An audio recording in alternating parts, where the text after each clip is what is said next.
इस कहानी को जरा ध्यान से सुनिएगा, क्योंकि यह कहानी आपके जीवन भर काम आएगी। नमस्कार दोस्तों, अंश मजूमदार यूट्यूब चैनल में आपका दिल से स्वागत है। अकेलापन बेहतर है जब रिश्ते समझ और सम्मान से खाली हों। आत्मसम्मान और शांति बनाए रखना जरूरी है, क्योंकि अधूरे रिश्तों में अक्सर दिल टूटने और मन की शांति खोने का खतरा होता है।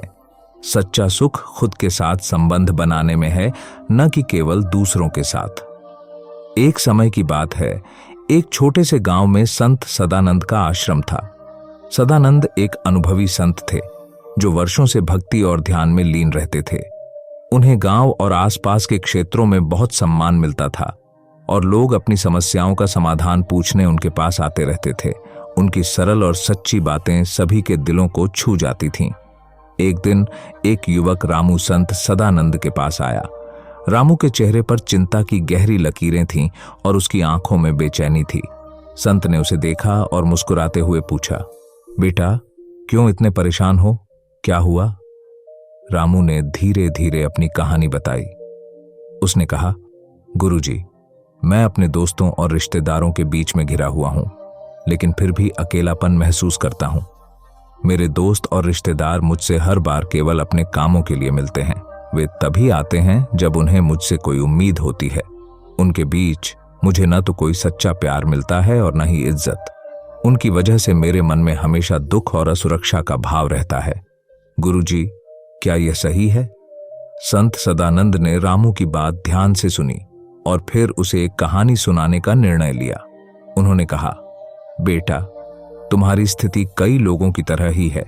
मैं तुम्हें एक कहानी सुनाता हूं, शायद इससे तुम्हें अपनी समस्या का समाधान मिल जाए।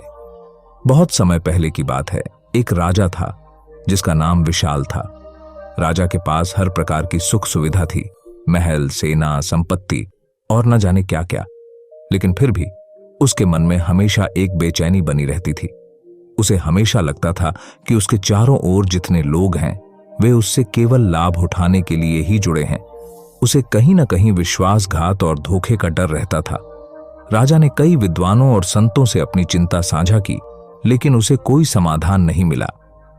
एक दिन उसे एक संत के बारे में पता चला, जो पास के जंगल में तपस्या करते थे और उन्हें लोग संत कश्यप के नाम से जानते थे। राजा ने उनसे मिलने का निश्चय किया और अगले ही दिन संत कश्यप के आश्रम की ओर निकल पड़ा। संत कश्यप एक साधारण आश्रम में रहते थे और उन्होंने अपने जीवन में वैराग्य और ध्यान को अपनाया था। उनके पास आते ही राजा ने उन्हें प्रणाम किया और अपनी परेशानी बताई। राजा ने कहा, महाराज, मेरे पास सब कुछ है, लेकिन फिर भी मैं अकेलापन महसूस करता हूं।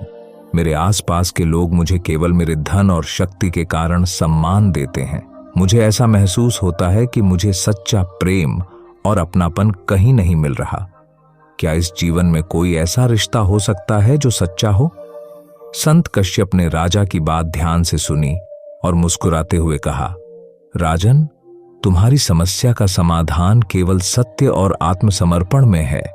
बहुत से लोग जीवन में रिश्तों को खोजते रहते हैं, लेकिन वे यह नहीं समझ पाते कि सच्चे रिश्ते बनावटी उम्मीदों और स्वार्थ से नहीं बनते।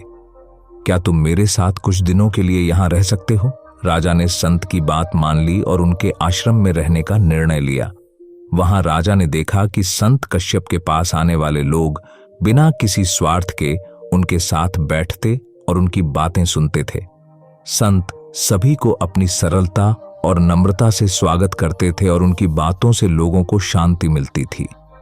कुछ दिनों बाद संत कश्यप ने राजा से कहा, राजन, इस जंगल में एक बहुत पुराना बरगद का पेड़ है, जो हमेशा यहाँ के जीवों के लिए एक सहारा रहा है।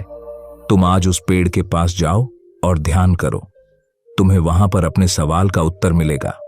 राजा ने संत की बात मानी और वह बरगद के पेड़ के पास पहुंच गया। वहां उसने देखा कि पेड़ के नीचे कुछ पंछी बैठे हैं, कुछ जानवर छाया में विश्राम कर रहे हैं और हवा पेड़ की टहनियों में गुनगुना रही है। उसने यह भी देखा कि पेड़ अपने आसपास के हर जीव को बिना किसी शर्त के सहारा दे रहा है। चाहे सूरज की गर्मी हो या बरसात की बौछारें, पेड़ सबकी रक्षा कर रहा था और बदले में उसे किसी से कुछ नहीं चाहिए था। कुछ समय बाद राजा को एहसास हुआ कि जिस तरह पेड़ सभी को निस्वार्थता से सहारा दे रहा है, वैसे ही हमें भी अपने जीवन में बिना किसी अपेक्षा के रिश्ते निभाने चाहिए। जो रिश्ते हमें केवल स्वार्थ की वजह से बांधे रखें, वे हमें दुख और अकेलापन ही देंगे। जब राजा वापस संत के पास लौटा तो उसके चेहरे पर शांति थी। उसने कहा, महाराज, मैं समझ गया कि रिश्तों में सच्चाई और अपनापन तभी संभव है जब हम निस्वार्थ भाव से जीते हैं और लोगों से अपेक्षाओं को छोड़ देते हैं। मुझे अब समझ आ गया है कि सभी रिश्ते हमारे भले के लिए नहीं होते। कुछ रिश्ते केवल हमारे समय और मन की ऊर्जा को नष्ट करते हैं। ऐसे में इनसे दूर रहना ही बेहतर है। संत सदानंद ने कहानी पूरी करने के बाद रामू से कहा, बेटा, राजा विशाल की तरह जीवन में सभी रिश्तों से संतोष की उम्मीद करना एक भ्रम है। हमारे चारों ओर कुछ लोग केवल अपने स्वार्थ के लिए आते हैं।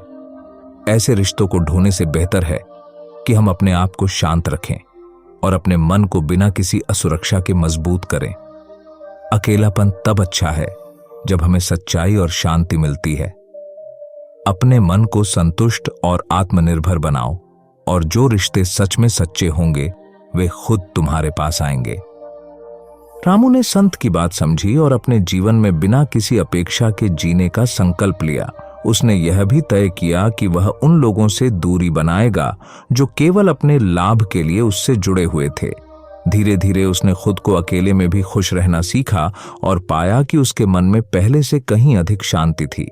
इस तरह रामू ने जाना कि अकेले रहना बेहतर है जब रिश्ते स्वार्थ और अपेक्षाओं से भरे हों। आत्मसम्मान और शांति बनाए रखना ही सच्चा सुख है।